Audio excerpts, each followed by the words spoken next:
It's hard. We don't see a lot of reconciliation cases. No, they exist, but The ones when it does happen, yeah. are you cool with it? Are you like, okay, I can see it? Or is it like, what are you guys doing? No, it's great because I worked with a client. He was a severe ice addict. Oh, and wow. he, when I met him, wouldn't talk to me. He abused me verbally. He didn't want to borrow me. Then I watched him go through the rehab and watched him do all these programs, watched him work his ass off for a whole year and a half, try to get himself together. And he went on to do like family violence talks for people that, Oh, wow, okay. just about his behavior and how drugs impacted him and just sort of how he changed as a person. And then they got back together. And then the kids returned home because he'd rehabilitated. And I was okay with that.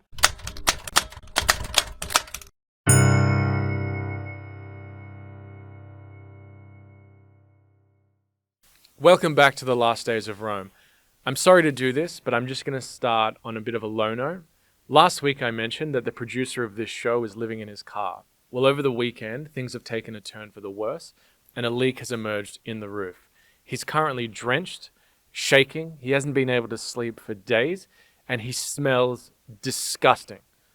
Please subscribe to the channel so that at some point in the future, we can get him somewhere to stay. Today's guest is Grace Franzese, a family lawyer. With Grace, we speak about divorce, marriage, the difficulties of representing children in court, and a host of other things, and she tells some really interesting stories. This interview will be the first of what I hope will be many, with people from the community who aren't only in media and entertainment, but have real jobs in a range of different sectors. I thought this one was really interesting, and I hope you do too.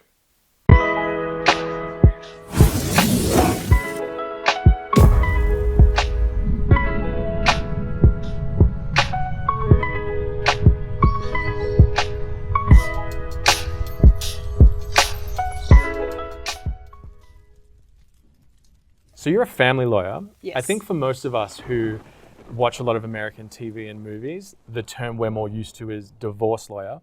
But you explained to me off air that's a different thing, and family law is a broader environment, right? That's right. So divorce in itself, or particularly in Australia, is a standalone thing where it's just like people say marriage is a piece of paper, divorce is also a piece of paper, and it's separate to, I suppose when we think of divorce, we think of separating finances, separating, assets, and I suppose figuring out what happens with kids. But divorce in Australia is literally just signing having a decree that you are no longer married. So that's that. But family law is what generally we operate with. So family law is parenting disputes, property disputes, discussing child support issues, and it's obviously an umbrella of many issues. So that's where we operate from. It's very rare in Australia where you hear people say, "Oh, divorce law." I say it to people that don't work in the industry just as an easier way to explain my job, because sometimes family law people might just assume I just work with families to deal with their parenting issues or something like that. So I just say divorce law just to people to make it easier. Yeah, that makes sense. Yeah. What I'll probably do, and I should tell you this beforehand, is when I clip this up, I probably will put divorce lawyer in the title, just because that's what more people know. It's true. It is the way to go. But even when we say divorce lawyer, a lot of couples we do assist, and a lot of parties are not even married. So a lot of de facto couples we help. So but again, divorce lawyer is the easiest way to explain my job. So, yeah, that makes sense. What attracted you to that field of law?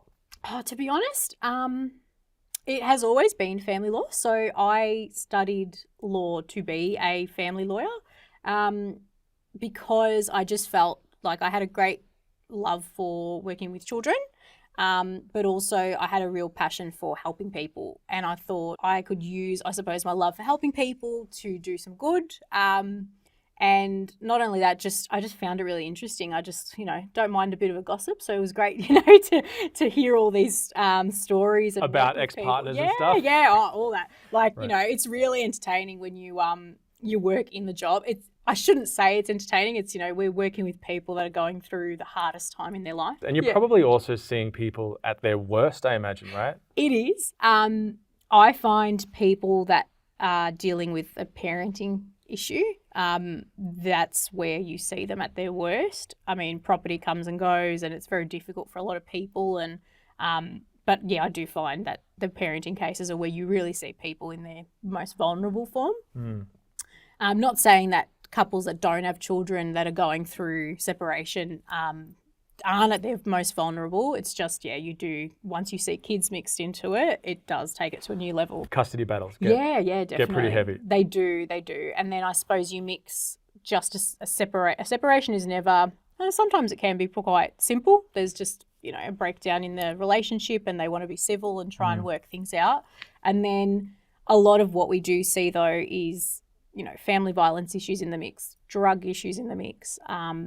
There's various forms of abuse happening in the home, and it does add, layers of complexity to cases. So, so that's where all the vulnerabilities tend to come out in the parenting side of things. Right. Yeah. So what's your current role, and what does an ordinary day look like? So my current role is I'm a managing solicitor. So I work for a government-funded organisation. So we're not for profit, which means that we do our legal work for free. I haven't always done that. I used to work in a private firm, and I could go on about the differences there, but I'd love to hear maybe we that. have time. But my current role is I'm a managing solicitor, so I manage a team of junior lawyers plus an administrative team, and we operate in Metro Melbourne. We also do a lot of regional work, but a lot of our work is family law, as I mentioned. We also work with families that are dealing with the child protection system. And a lot of family violence work. So for me, every day is different. So there'll be some days I'll be in court advocating for people. Other days I'll be, working with the junior lawyers, mentoring, training them. Or I'll be out on the road, out regionally, doing outreach work. So we'll run clinics out in regional Victoria for people that have a lot of vulnerabilities and can't access legal services. And what sort of stuff would you be teaching them? Maybe as divorce is an option for them, that sort of stuff? So for community outreach days, so definitely it's obviously open for them to come and talk to us about legal problems they might have, but we do have education days where we'll give advice on how to apply for an intervention order, which is a restraining order essentially, how you can go about, I suppose, settling your financial disputes, child support issues that may arise. We will give general information and legal advice to people that come in. And usually a lot of people that do come in don't know where to start, which is understandable, but they tend to, I guess at the end of it, they tend to have a clearer mind of where they need to start at least. Yeah. So it does take a bit of time for us as well to sort of dissect their entire family and dissect all the issues that have occurred and piece together what to do. Yeah, it's probably impossible to give really specific advice during those meetings, right? Oh yeah, usually I find that and what I say to junior lawyers a lot of the time is the first or second time you're speaking with a client, it's all information gathering. So that you can actually do your job effectively and point them in the right direction. Advice does happen initially, but you really need to piece together the history, the family background, what's going on here, who cheated on who. Not that that's really relevant, but just sort of, who came at who with a knife. Right. It gets to that? Oh, it does. Right. Oh, it does, definitely. So, which is quite sad, but sometimes I have a few funny stories about it. So cheating, it doesn't matter? No, it doesn't matter. It's a no-fault jurisdiction, which means that, for divorce particularly, where couples want to separate and end their marriage and divorce, the reason for divorce is not expressly relevant. Right. It's more about the time frame. It's more about where they were married is sort of relevant. This is a no-fault divorce. It's a no-fault. Right, yeah, the whole thing is it's no fault. When you're dealing with parenting cases as well, sort of how the relationship broke down, if it even was a relationship, it's relevant. You put it into your court materials, but it's not the forefront. It's all about best interests of children and risk, really. So that's how the court operates. Like they don't really care if, Joe slept with Tina next door, or Right. and But we had care, an affair. Joe. But we care. We definitely care. Don't do it. And the lawyers do have a bit of a. It's horrible. No, I don't want to speak for all, but we do tend to get we do have a bit of a gossip and have a look at the text messages and things, and You're only human. That makes sense. Yeah, it is. It's we do call each other over the computer and say, look, have a look at this. Or, Yeah, I can imagine. And you sometimes represent children themselves. We do. Okay. Yeah, we do. That's got to be really tough. It is. Do you have to take into account what the child wants? And what happens if what the child wants is, in your view, contrary to their best interests? It's really difficult because when we're working with children, where I am, we work with children that are part of the child protection system. And in our role, children over 10 that come to us for assistance or they're referred to us, we have to act on their direct instructions, which means they could say they want to go home to dad, even though dad has just been charged with, involuntary manslaughter of mum, and then there's a history of family violence and dad's just not appropriate for them to go back to. That is something we have to provide to the court. It's information we have to provide. We can be very clear and discuss sort of options with a child about what's likely to happen. And it's not until the very end where the child's wishes are sort of taken into account, but they're not taken as gospel by the court. The court decides, at the end anyway, if people can't agree on anything. So I find that hard because my job isn't to be a social worker. My job's obviously to give them all the information, give them advice on what's likely to happen with the case and what court order's likely to be made. But it's really hard for me because I think I can't help but be somewhat maternal and want to be helping them more than what I should be. But it is hard at those times. You've got to remind yourself you're not a social worker. You're not there to support their family with, the various issues and put supports in place for them. You're there to essentially guide them through the court process. And are you simply not allowed to allow your personal views on the matter to get involved at all? Yeah. So if you have a private conversation with a judge, you can't bring that up? So it depends on what context. So the work we do is we're working with children that we act on their direct instructions. You can be appointed to act on a child's best interests, which is different, which is where you can express the child's view, but then ultimately put forward what you think is best for them. So you need specific training in that. I'm trained in that, and it's not as often we get those cases coming through just with our work, but in family law generally it is quite big. There are a lot of independent children's lawyers appointed, which that's their job. So it's hard for me when I'm working with some kids on their instructions and I have to just put forward what they want.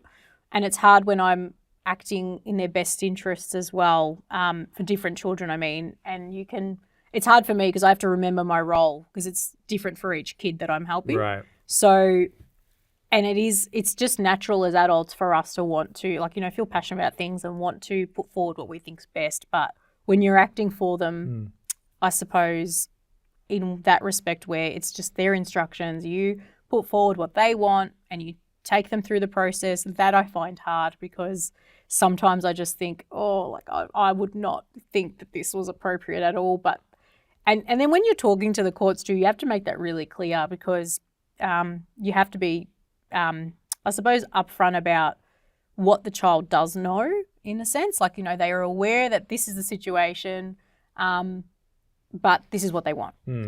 But then sometimes the child might not know the whole history. They may not know every little detail. But you know these details? Yeah, you do. Are you allowed to tell the child? If they're obviously written down, it's reported, it's something you can, but I take a lot of care because you just don't want to traumatise kids and expose them to the court process. You try to take a step back and think of information that they need to know and information that the adults need to know.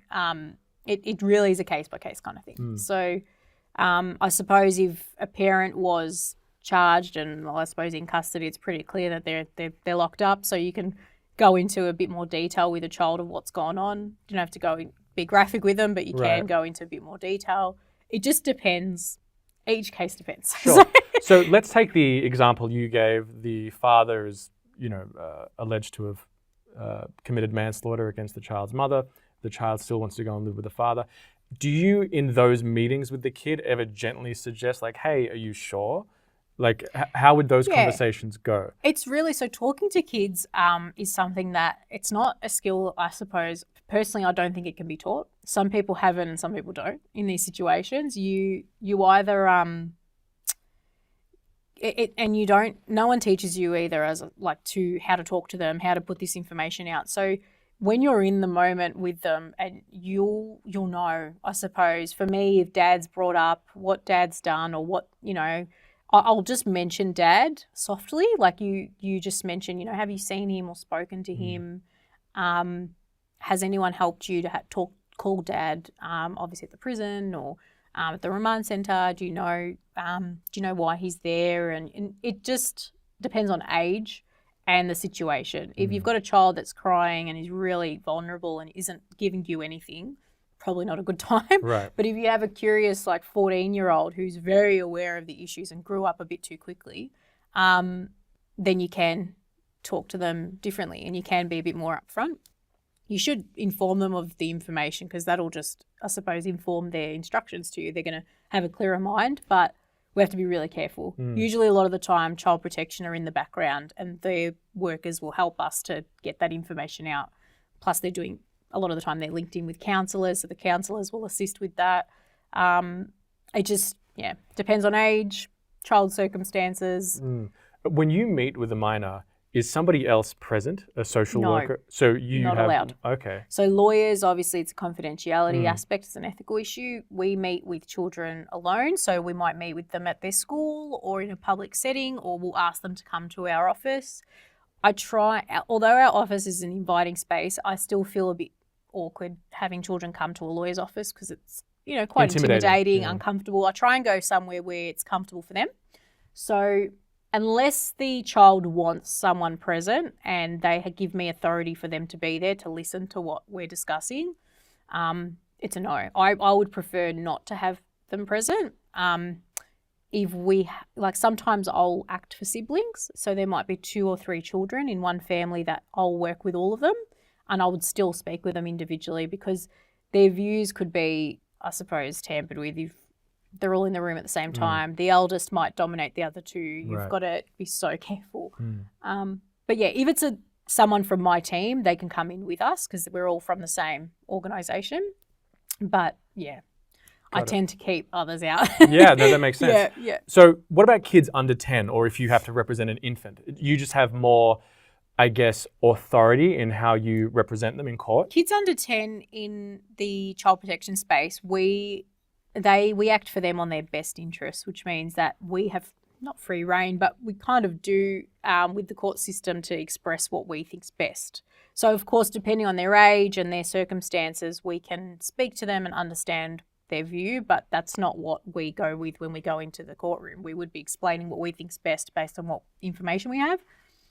To give you an example of, someone we'd act for under 10 would be a child with severe an intellectual disability, ADHD, autism, an array of behavioural issues, someone who's not able to give clear instructions, someone who's been traumatised by the process already, someone who's been, it's allegedly a victim of family violence, someone that is really vulnerable, that is not going to be giving clear, direct instructions of what they want. Right. So that's sort of where we get it from.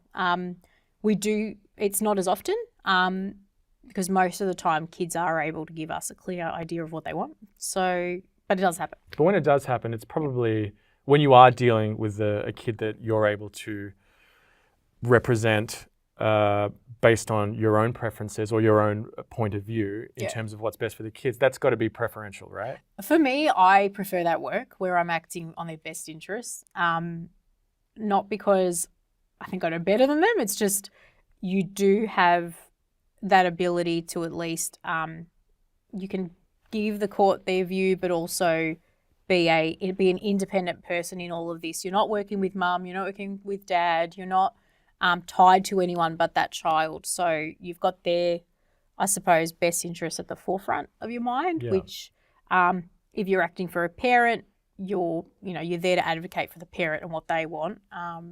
But that's why I prefer it. It's just to really work and advocate for kids. Yeah. Sometimes kids don't know what they actually need. Well, so- you said not that you know better than the kid, but just from my perspective, someone Yeah. who's incredibly ignorant in this whole field, but how could you not know better? Like a 10-year-old kid that's so young to be making their own choice, because often there's so much pressure on them to say they want to stay with one of their parents when it's really contrary to their interests. And there's probably pressure coming from the family, and it just doesn't seem like a great idea. Like 10 is so young. It's really hard. So I've found the best work I've done is with teenagers, those that are probably 14 and up. They're very clear on what they want. They've seen everything. They're still influenced, but not as much. 10-year-old, I'd never speak to. I don't like speaking to them on the phone. I like to see them, see what's going on. And the way I speak to them is different to a 15-year-old kid. Right. And I think the questions you ask are really basic. Just,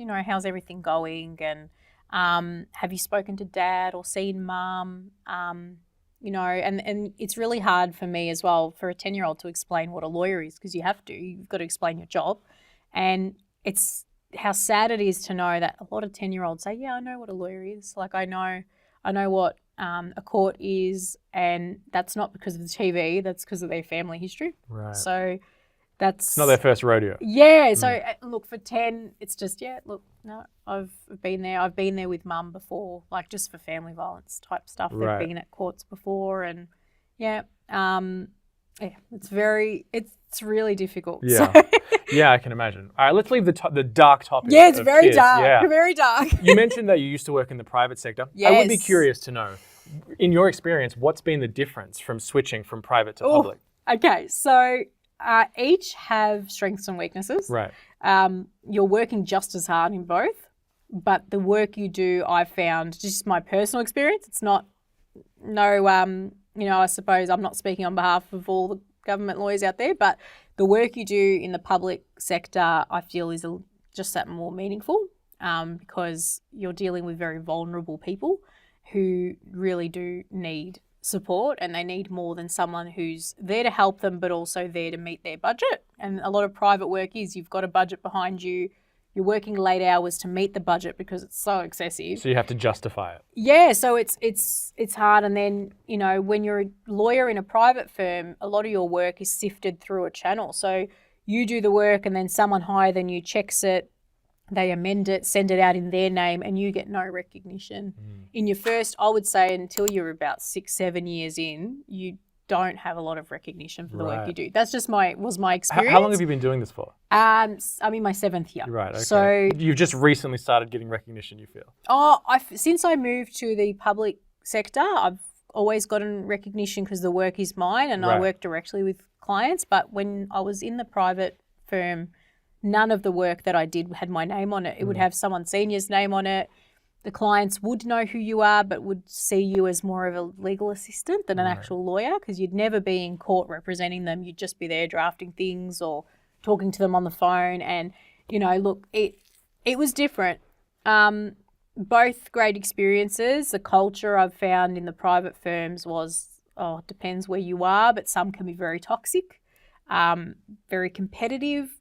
There's a lot of bullying that goes on. I'm not saying bullying doesn't go on in any work, in government type workplaces, but it's pretty toxic. I mean, when I was there, I had, paper and things thrown at me because I did things wrong, and I'm mindful. I became a lawyer at 22, so 22, no life experience, and just had things thrown at me from senior lawyers. Senior lawyers. You'd get questioned why you would be leaving, at 6 p.m. even though you finished at 5. Like, you're going so early. Unless you were there till 8 p.m. beyond 9 o'clock at night, you weren't seen as someone who truly valued your budget and wanting to meet your targets. It's like a sweatshop life. Yeah, it was. It's like a glorified one. Yeah. I'd have my a chart thrown in front of me, or you haven't met your budget for this month. Look at where can you improve, and then there was just no sit down of, well, why aren't you meeting it? And every time I would say, well, it's so high. How can you expect a junior? At the time I was junior lawyer to make you $50,000 a month when my base rate per hour is so low. Like, Right. how am I going to make that? And I'd have to be working to meet it. I'd have to be working till at least 9, 10 o'clock at night. Yeah, every night. This is kind of an aside, but I've met a lot of Chinese students doing my degree. Yeah. And they were even telling me that just standard office culture in China is kind of similar, where their contract says they finish at 5 or 6, but in reality, it's 9 till 9. Oh, well, every look, it day. is. I mean, for me, there are days of the job that I have now. I mean, I could be working late at night, but that's because I choose to, and because it's not that I don't have those targets behind me. It's more because of my own choice to take on extra work and do it. But there's no real expectation or obligation. Right. You just find it fulfilling. Yeah, you do. But I do, and a lot of people that when you're working for the right reasons, you enjoy your job. You're happy to do those extra hours. But this was, this was a bit intense. And then, some of the partners I've worked for were a bit colourful. Like I had one who loved to show pony, I suppose be a bit of a show pony, I would say. He liked to, invite, I suppose, high legal officials to see our firm, and then we'd go out and, there's a big drinking culture when you're working in law. I'm not trying to, I suppose, generalise, but a lot of the time there is. And I kind of associate it with a sort of Wall Street type culture in a way. Would that be right? It is. It's a bit of a wannabe type for a lot of firm owners, I suppose, a lot of directors. Like I mentioned, the one we had, quite colourful, would like to show that it was a great prestigious firm, that it was upcoming, and would go out to places, and lawyers would be expected to go. If you had plans on a Thursday night or Friday night, or you valued your family like I do, bad luck. You've got to come along. And they used to code it like it was work, but it's like when you'd go there, they wouldn't even talk about work. You'd be sitting there and I'd be looking at my watch like, I want to go.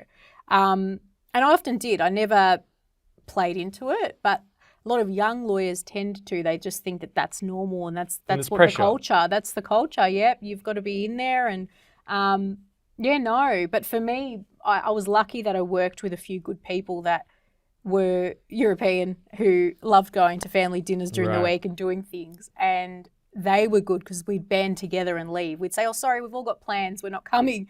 But the looks we'd get, oh my gosh, like, well, where are you going? Why aren't you coming with us? Or why aren't you, it was almost like it was part of our job that we weren't fulfilling. Right. Do you think that works against a lot of young lawyers? It does. I saw that the lawyers who tended to play the game got further, I found. I left thereafter and I wasn't there for too long, and I just noticed at that point, definitely, the ones that sort of butted up, the hierarchy and, went to these things and showed face, tended to get a little more, I suppose, better treatment. Yeah. Sorry, I should say. Yeah. In the public sector, though, that doesn't happen. There's no wannabe kind of culture. No, because at the end of the day, you're all there for the right reasons. You're there, and look, we have our obligations and targets and things we have to meet, but we're not there to, I suppose, one up each other. Right. That's just not the culture that it is, because if you don't, there's no budget, it's not a money making area where, if you've got 3 lawyers in one office that, are doing their work and 2 are not getting work, but 1 is, of course it's going to create a toxic energy, because the 2 are going to look at the one and say, well, give us some of your work because we've got nothing and we're not making the amount. And I just felt, and this is my experience, I'm not saying all lawyers think this, but my experience was it's the budget clouded the work and what you're there for and your intentions. And some people live for it. They love it. I worked with people that would live and breathe that work and get there so early in the morning, stay there at night. They would get Uber meaning for them. Yeah, and they would get Uber Eats and stay there at dinner, have dinner. And look, I love to, work on cases and band together and do things. If there's a massive case on, we'll be allocated time to work on it in the afternoon and evenings. But it's not your life. Like, I think it was just very different to what I had imagined, and TV shows like Suits show you, one culture, and then it's very different though. Yeah. Here. I wonder how many people get into law or finance because of shows like that. Oh, they do. I mean, when I was studying at uni, how many people would I would see them like, you know, obviously their like MacBooks or like their laptops, the like wallpaper would be like suits or something, or they'd be watching it in lectures, would be sitting there, and I'm like, I think you should pay attention to the lecturer, not suits, because you're not going to learn anything. Oh God. The one thing you can learn from suits is like, you know, it's definitely toxic energy. That's for sure. You'll find it. Can you imagine going to see a lawyer and then you see their background with suits or something? Oh, what a wanker! I'd immediately be like, sorry, this is not going to work. What a wanker! Like, I mean, you know, I love watching legal shows and it's great, but definitely there's no, like, when you ask me who I suppose inspires me in the legal field, it's definitely not you know, Harvey Specter. Who does inspire you? Oh, with the legal profession, to be honest, there's an array of judges that work in the family court, and a lot of them are female, and seeing them get to where they are is something I, you know, admire a lot and hope to be like them one day. Right. Like, I think people that you don't know, like, you know, celebrities don't faze me in that respect. There are a few that are out there and I think, oh, well, you know, good for you, but you don't inspire me. I think it's the people that have worked for years and years and gotten to places and are, you know, that they've achieved because of their own hard work. They're the ones that I, that respect makes a lot of lot. sense. Do you think with your Italian background, you could be the next Gina Liano? Oh, I reckon. Oh, look, well, Gina Liano, that she does a lot of work, you know, that I do see her around, and she's very different from my experience to the show and what you see there. I'm sure, yeah. But I think her and I are similar just with the fire and, you know, the ability to tell someone how it is, that's for sure. I've never met her, but she probably is very intimidating in court, right? Well, yes and no. I think the thing that people need to understand, and you don't understand until you go through it or you are a lawyer, court's not the place to be intimidating. Right, okay. So lawyers that put on this act and they show, you know, that they want to be intimidating and they make you uncomfortable, they're the lawyers that don't get much respect. Oh, interesting. And that's right. The lawyers that are actually proactive in trying to work through a case and they're polite but firm tend to get a lot more respect and get better results for their clients. Like, when I suppose you go guns blazing, you're going to get a lot of heat for that. So that works against you. It's interesting. It does. Yeah, it really does. Again, as someone from the outside, I guess I would have assumed that it somehow works in your favor to be a little bit more, I don't know, forward. Yeah, so I used to think that too. So I would, when I was studying, I would think, oh, you know, I was born to do this. I'm, you know, tough and I can, you know, really get, you know, get results and I can really win cases for people. And then when you get into law, you realize it's not about winning cases. Right. It's about, you know, advocating and getting a fair outcome. And you've got like a law that you've got to follow and the process. And sometimes what your client wants, they're not going to get. It's like absolutely ridiculous. And your job's not to go guns blazing because you're seen as a time waster. You're seen as someone who's going against the court. And yeah, it changed my view. And then working with junior lawyers now, I have to work to drum that out of them because they become really combative and you have to be, but to a point. Okay, so it's not like debate competition. No. So that's what you're saying. It's not about just winning the debate and employing, I guess, sophistry to try and win your case. It's about achieving an outcome that everyone considers is fair. Is that what you're saying? Well, yeah. Like, I mean, in when you're litigating, I mean, it's, for me, I find like no one is ever going to be 100% happy. There's never going to be a winner or loser. You're all going to walk away with something that you're not happy with. So the thing that is important when you're a lawyer advocating for someone is you have to work with the other lawyers to move things along in a positive and like pragmatic way. So let's get through things quicker and get the family out of court as quickly as we can. But you need to think of obviously what's best for kids at the same time. Even though if you're not acting for them, you still got to think about it. And you have to not be seen as someone who's just taking the court for a ride in the sense. You know, you're not just, you know, your client's got no case, that they're hopeless, but you still take them through and waste valuable taxpaying money. You don't want to be doing that. So do you have to tell the client, listen, you're not going to get what you want? Oh, yeah, for that. So when I say be firm but polite with lawyers, I don't mean that for clients. Clients, you've got to be straight. And they don't like it, but they respect it at the end. Was there a difference between clients in a private firm as opposed to a public firm? Somewhat. I mean, with clients in a private firm, because they were paying you, they just expected you to perform a miracle. Not saying that doesn't happen when you've got clients that aren't paying you, but they still expect the same level. You should be, I suppose, providing a service to all clients regardless of their, how they're paying you. It should just be the same across the board. But yeah, the private were wanting you to perform a miracle. You'd be somewhat more polite to them. I found being a junior lawyer at that time, I was more polite because they technically were being looked after by my senior. So if I caused any issue, I would then be the one in trouble. And that's how it very much was in private, keep the client, try and keep them happy. But at the same time, it's a bit of a juggling act. You've got to keep the client happy, but also not waste the court's time. Not give them advice that's not direct and clear. Whereas where I am now and just as I've gotten more mature in my career and I've got more experience behind me, and it's a confidence thing as well. When you've done this for a while, you become more confident. You know exactly what the court's going to do. You tend to just tell the client straight off the bat, I'm here to represent you. I'm here to give you advice. I'm not here to be a miracle worker. Don't give me a wish list because I'm not going to fulfill it. Oh, yeah. How many times? And you know what? Clients, I've had them hang up on me. I've had them abuse me. I've had clients when I'm at court, getting my face and security comes. It's a full ride. Yeah, wow. Yeah. Family law really, And then you've got to represent them after that? No. Oh, So really? sort of like once that happens, there's a clear breach of our trust here. Trust and confidence. You don't trust me. You think I'm a shit lawyer. So, meanwhile you've, belted your ex-partner and police came and took statements and there's photos of it, but that's all right. I'm a shit lawyer. I can't get you out of it. So But you find that most people, apart from the unreasonable ones, most people react fine to you telling them that what they initially wanted isn't possible? Yeah, because they already know.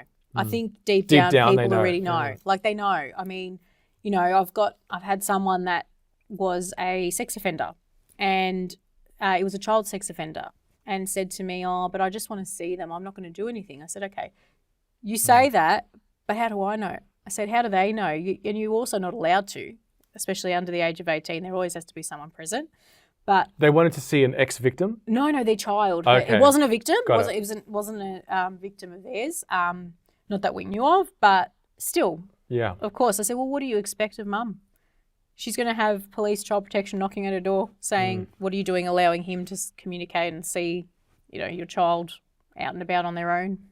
It's just not going to happen. And they get it. Yeah. They calm down. And then it's all that delivery. I found it's all delivery and who you're talking to. You might get some clients that are quite, I suppose, sophisticated and you've got to be very gentle but very professional with how you label things. Then you've got clients that are just down to earth, just want to know what's going on. They see you as a person rather than a lawyer telling them what to do, and you have to just bring it down to a general level. You can't intimidate them, but you can be firm and say, well, if you don't like my advice, you can stick it. Go get advice somewhere else. 'Cause I'm not going to put my name to any of these. So much of what you deal with is so heavy. Like we said before, how does it affect you emotionally? Do you have to disengage with it, or is that impossible? Does this all come home with you? Do you get emotionally involved? When I started out, it used to affect me more. I think I've become really ice cold 7 years in. And, people that have 20 plus years might say something different to me, but it takes years, I feel, to disassociate, to separate your emotions from the situation. I obviously, when it comes to young children, just recently I have 2 nephews. Their ages are 17 months and 10 months. And now when cases pop up that involve children of those ages, I tend to think about them, which I never did before having nephews. I tend to think about them. And that for me just makes you can't help but compare and think, oh my God, this must be horrible for this child. Like this has happened. But it's a 2-second thing that you have to move on from and shove to the side because it's not your family. You're there to do your job. So it is about kind of repressing emotions. You do. I mean, we do so much training. There's so much work in vicarious trauma. So like when you're obviously reading and absorbing all this information and then taking it on, we do a lot of training, a lot of work in it. We've got psychologists on board as part of our organisation to talk to if you really are struggling with it. I'm someone who has learnt just to try and separate. And I've had good, I suppose, managing lawyers before me that have taught me to do that. Really depends on, I think, who you get mentoring you in the beginning. Right. Whoever you can get then, like, they will really drum it into you that you've got to try and separate it. But it is hard. It is hard. Yeah, definitely. I can imagine. I mean, I don't know if I could separate it. I feel like I would be dwelling on it all the time, and that's probably not good.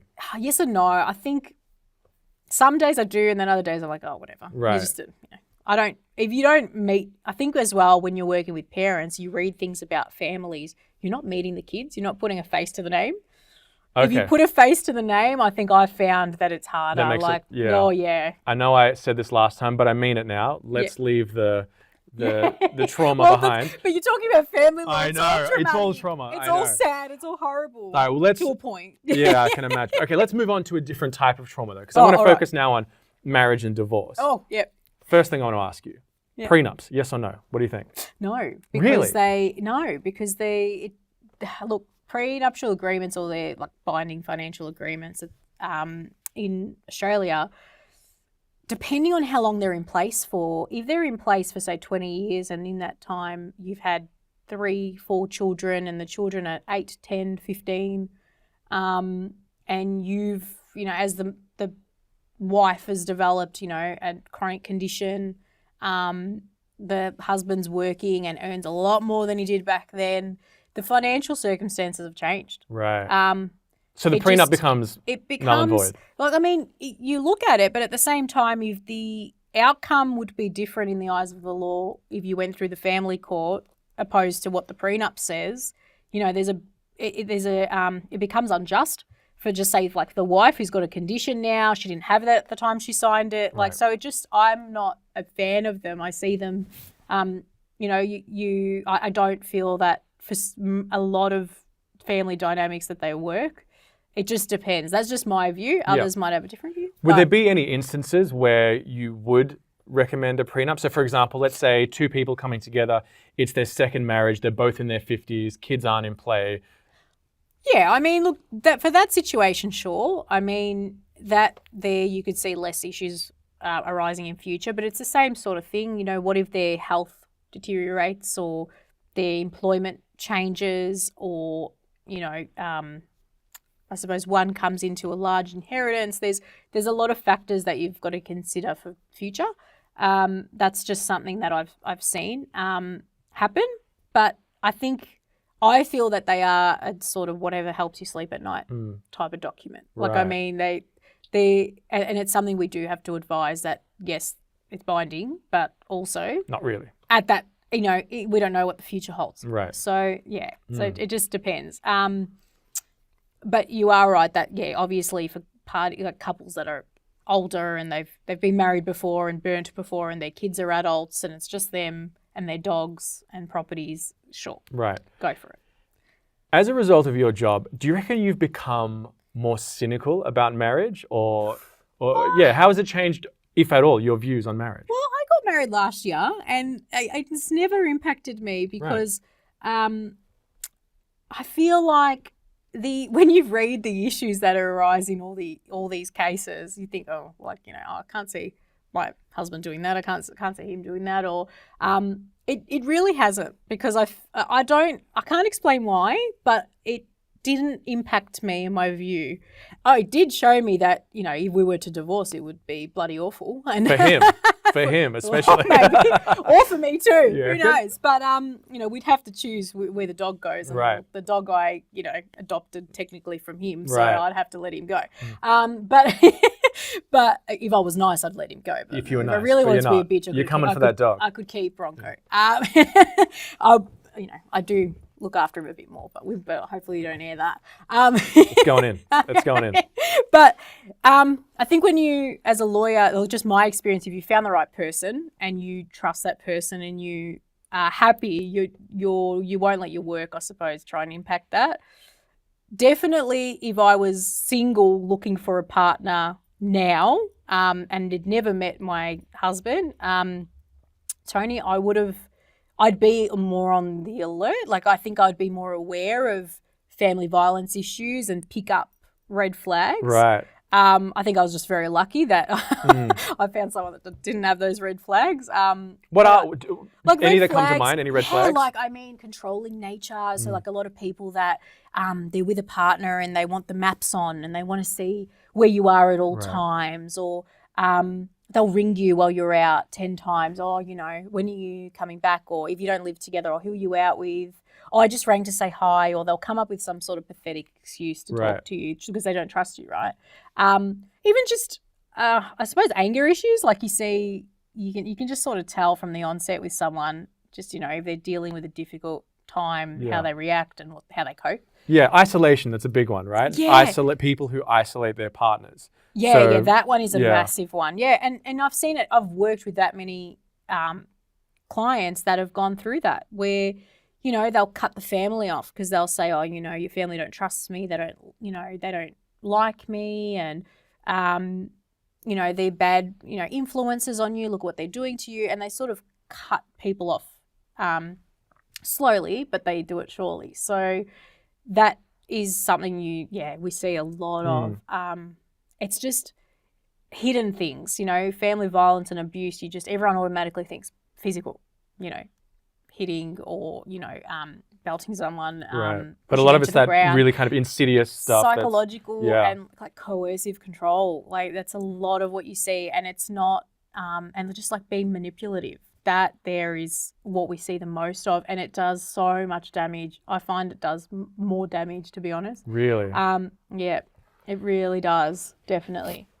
You would have seen so many divorces. So, like, apart from these people where it's just obvious abuse, what about for couples where that's not the case? Have you noticed any patterns or anything at all that kind of undermines a relationship? Like, what's the most common thing that ruins a marriage?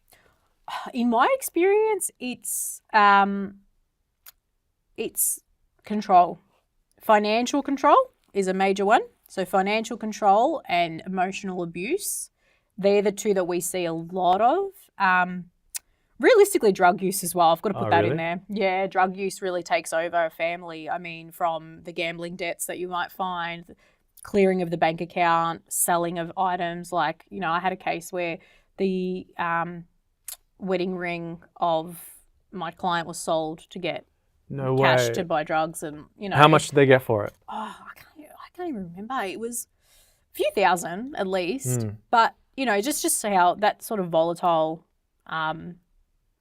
addiction just coming in and tearing apart a family. Like alcoholism is a massive one.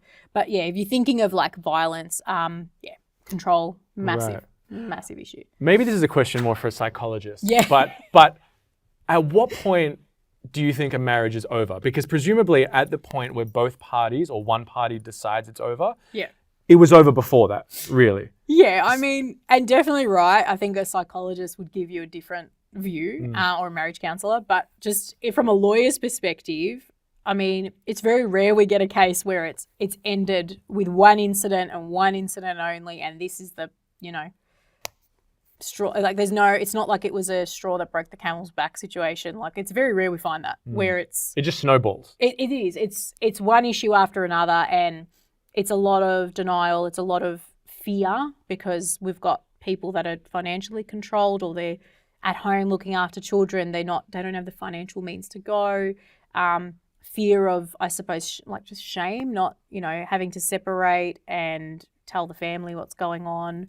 You know, I've worked with people that have been separated for years but act as if they're still together and go to family events and it's not known that they were even separated. They just do that. Just to show face. Just to show face. And you know what? They say it's for the children, like, oh, we don't want the children to grow up in a broken home. But a lot of the time then you hear them say, oh, but, you know, how could we? We couldn't separate, you know, what will people think? So even in this day and age, it's even weirder though, isn't it? Yeah. That's got to be weirder for the kids too. It's hard because but you know what, then they don't, it's horrible to say, but they don't know any better. They live in that environment, so they just think that that's normal. They're taught it's normal to just, you know, it's okay, they sleep in separate beds and they don't communicate, and, you know, we're under one roof but we're separated, don't tell anyone. Yeah. Do you reckon you've learned anything about how to navigate challenges in a marriage? Like, have you ever seen a couple and thought, oh, they could actually, like, this could work if they worked at it? I mean, look, in the family law space, not exactly, because by the time they get to us, it's the end. It's bad. It's like, this is bad. And there has been a couple of times where halfway through they do decide to work things out, but it's very rare. I think in the child protection space, though, which is a little different, where you've got the involvement of child protection authorities coming in because a child's unsafe in a home because of it, for whatever reason, the parents are a risk or one parent's a risk, then you see those parents having to work hard to get the kids back, and it causes strain on them. But then eventually when things resolve, they get back together. It's hard. We don't see a lot of reconciliation cases. No, they exist, but The ones when it does happen, yeah. are you cool with it? Are you like, okay, I can see it? Or is it like, what are you guys doing? No, it's great, because I worked with a client. He was a severe ice addict. Oh, and wow. he, when I met him, wouldn't talk to me. He abused me verbally. He didn't want to borrow me. Then I watched him go through the rehab and watched him do all these programs, watched him work his ass off for a whole year and a half, try to get himself together. And he went on to do like family violence talks for people that, Oh, wow, okay. just about his behaviour and how drugs impacted him, and just sort of how he changed as a person. And then they got back together, and then the kids returned home because he'd rehabilitated, and I was okay with that. I thought, everyone deserves a second chance, but for that reason, yes. Other times, like my clients that are very vulnerable and they're the victim of family violence, when you hear that they want to go back, it's like, oh, don't do it. Just, this is not going to end well. Do you give that advice? Yeah, oh yeah. Like, I mean, I'll give the advice softly, like not as a social worker or as someone, as a counsellor in any means, but more as going back means that if, like the situation you're in at the moment is you're safe. So going back means you might put yourself in an unsafe situation. If you were to, I suppose, go to the court later on, you've gone back there. So what does that say about the risks to your kids? Are you putting them back at risk? You might end up with child protection involved. You might, it's sort of, I bring it in that way, just sort of the legal sense. But, you really just want to shake them and say, like, he or she has got this hold on you. You really need to cut ties. And it's very hard. Yeah. It's not my job to tell them what to do at the end of the day. I give them the advice, and then they have to deal with it. Can you recommend that they get other forms of support, like go see a social worker and stuff? Yeah, like we can, I'll refer them to go get social support, or if they're at physical risk, go into some sort of refuge or see a family violence counsellor, get some more, just have some awareness of the behaviour, because people just don't. We tend to just think violence is physical. So, yeah, that's where we see a lot of it come through. Okay, let's end on a high. Let's end with something positive. Okay. 50% of marriages end in divorce. I'm not finished yet. We're going to get positive. Convince people why they should get married. Why they should get married? Yeah. Because marriage is great. If you were with the right person, it's great. And it's all about that. It's about the right person. It's not... marriage is, I've been married for 1 year, so someone with 30, 40 years might tell you something different. They might say, no, don't do it. They're just jaded. They'll be like, no, don't do it. But for me, marriage is, if you're with the right person, you will love it and you'll enjoy it. They say marriage, the first year is your hardest. It was the best for me. Like you're coming together with another person, you're growing your family, you're living life together and doing things together. And it's not, every marriage, I suppose, has its challenges, but if you're with it's about the right person.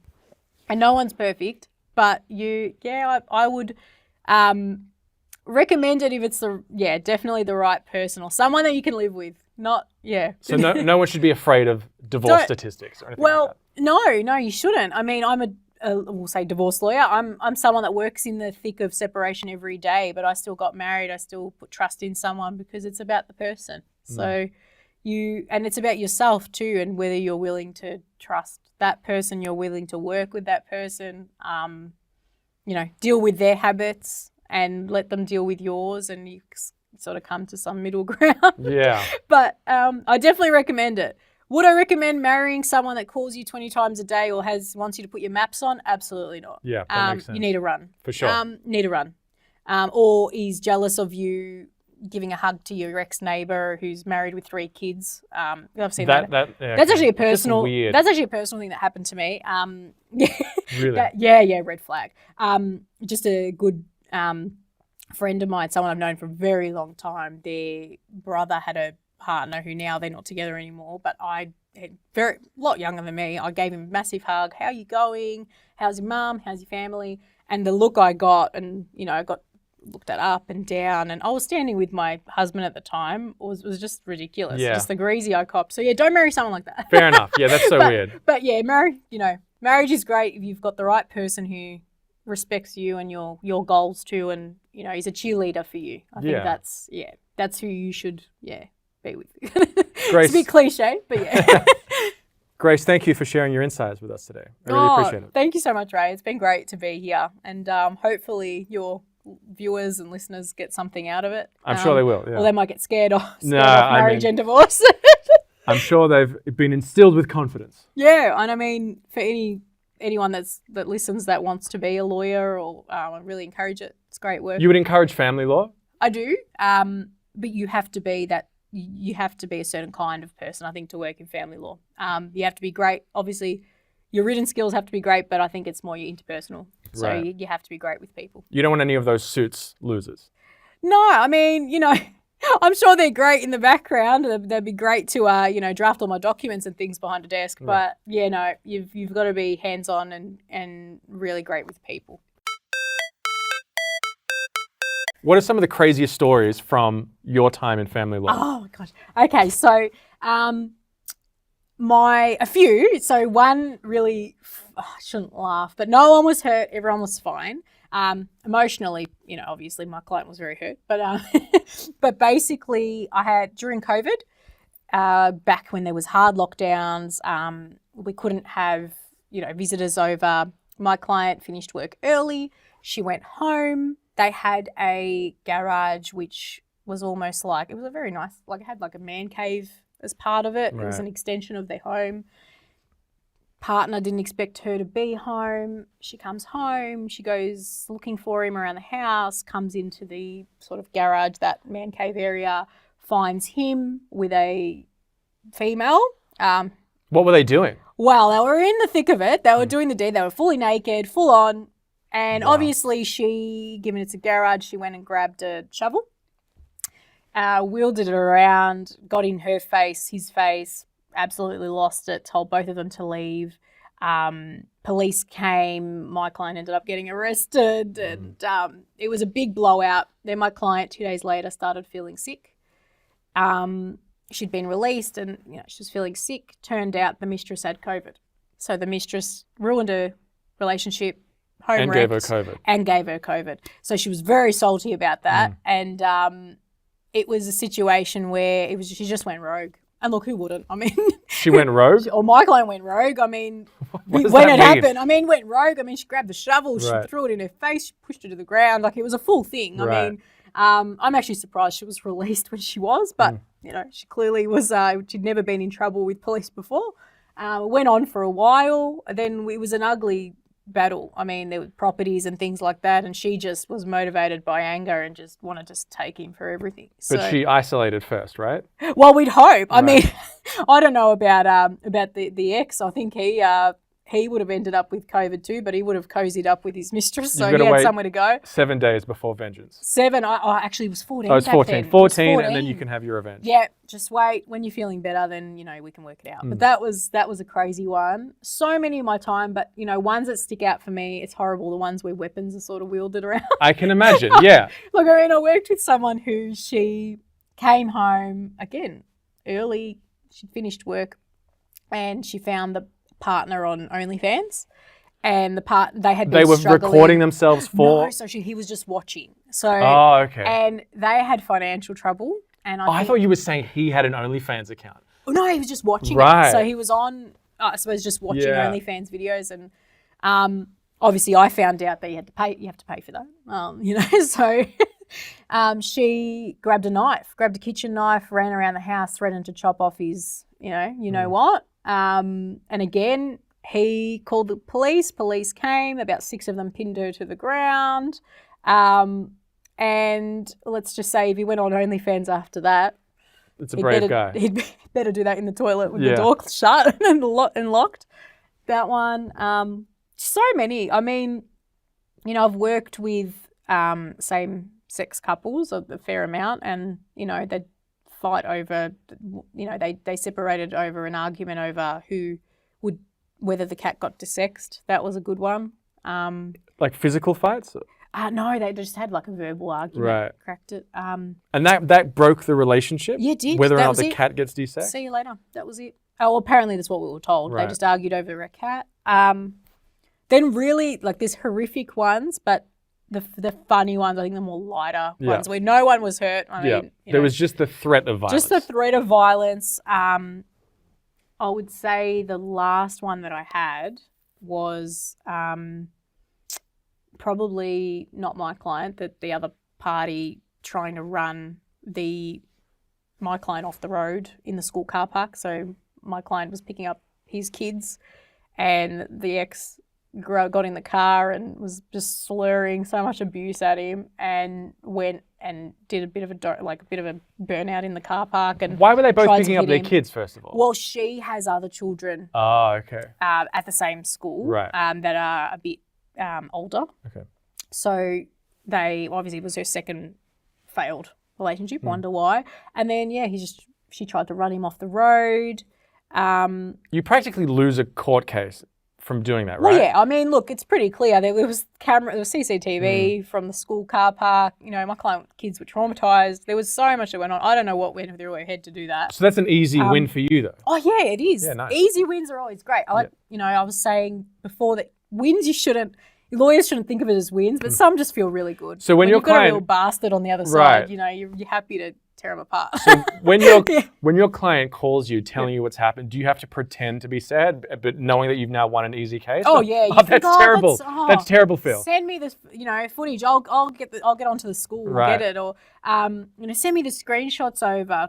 And look, screenshots when you're a family lawyer, I hate them because, look, they're relevant. We look at a lot of screenshots of abusive texts, but sometimes they're pretty funny. Like, we had a couple that were sexting, and in the middle of the sexting, there was I think our client had made allegations that the other was trying to force her to send photos, and you're sort of looking and it's full on. You can see your client fully naked in the sexting, and you're like, oh God. And then I'll never forget, I looked at it with a junior lawyer I think it was her second week as a lawyer. Wow. And I just turned to her and I said, look, I can't protect you from all this. Like, this is what you're going to see. And so it's just real life, everyday people. And it opens your eyes to things you didn't think happened in our community. And then when you see the suburb they live in too, you think, oh, that's so close to home. I can't believe that's going on. Suburbs are the suburbs are where the weirdos live, I think. Oh, well, sometimes we do. I think because in the suburbs, you're separated from other people, so you live these very isolated lives. And that's why I feel that, well, I shouldn't say everyone in the suburbs is weird. That's not true. But the weirdos are attracted to the suburbs. I mean, to an extent, I think in my experience to be honest, regional Victoria, you can see some crazy shit there. More space, see? Proves regional my point. Victoria, a lot of this, I mean, the case I mentioned with the COVID, that was on the cusp. That was metro, but should be considered regional, I thought. But yeah, never know. That's something we should test, that theory. Now when I look at cases, I have to look at where the clients live. I always think of the movie, I'll think of you every time. Yeah, please do, because I always think of the movie American Sweetheart. Yes, with the not currently in vogue Kevin Spacey, but just there's a sort of a sad desperation, especially when we get to middle age, of just being in the suburbs and having to, I guess, find yourself again in isolation. Anyway, we're not going to include that part, but that was great. Thanks for those stories. That's really cool. All right. Thanks so much, Grace. Thank you so much. That was awesome. Did you enjoy that? Well, then please subscribe and validate my existence, because without your sweet subscriptions, I am nothing.